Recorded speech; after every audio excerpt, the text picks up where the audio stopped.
Without knowing it, we've probably all come across a version of what's known as Rubens' vase.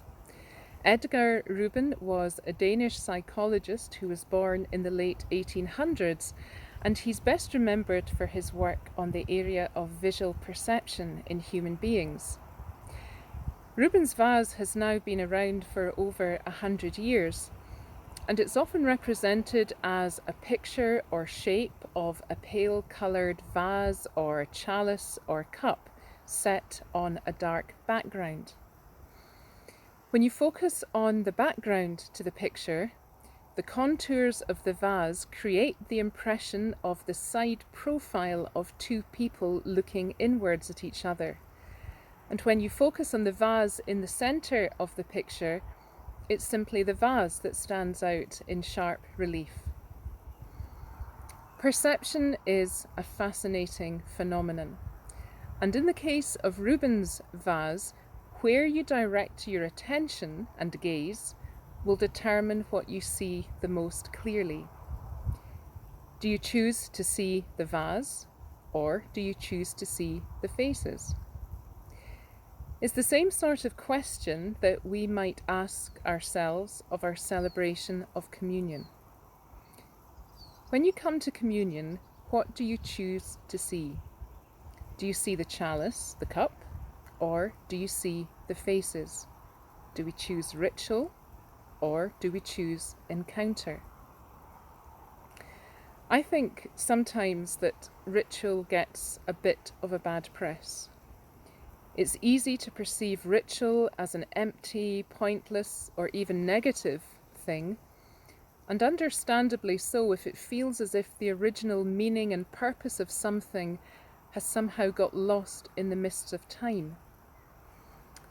I want to make the case for ritual being something, potentially at least, more constructive and helpful. Rituals in themselves can be an act of discipline. They can serve as reminders, as ways of reenacting or telling a story.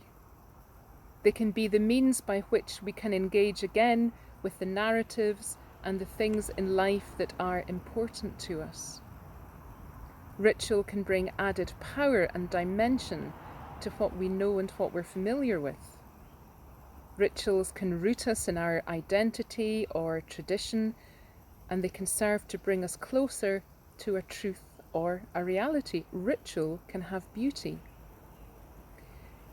Communion, though, calls us all into a place of encounter. And that's because in communion, although we remember Jesus' words and actions before his death, we don't commemorate a dead Christ.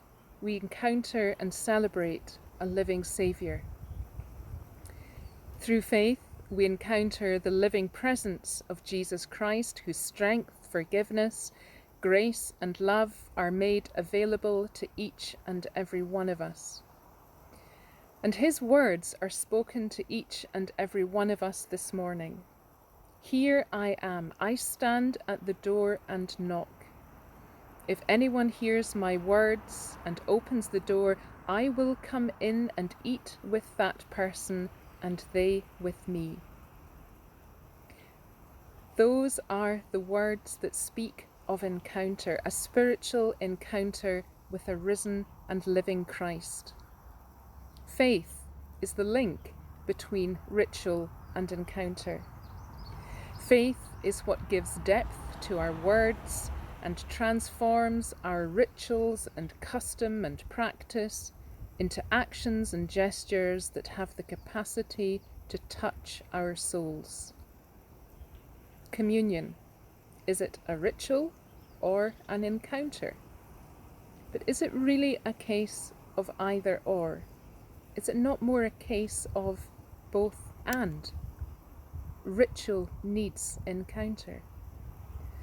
And depending where we choose to look, there will naturally be moments when the element of encounter seems stronger, and there will be moments when the element of ritual seems stronger.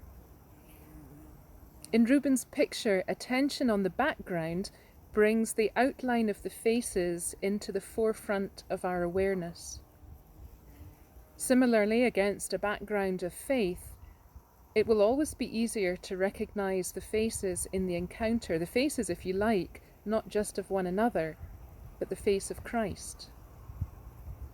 From cup to encounter, today we're invited to join one another in celebrating our connectedness with each other and with Christ. May we draw near with faith.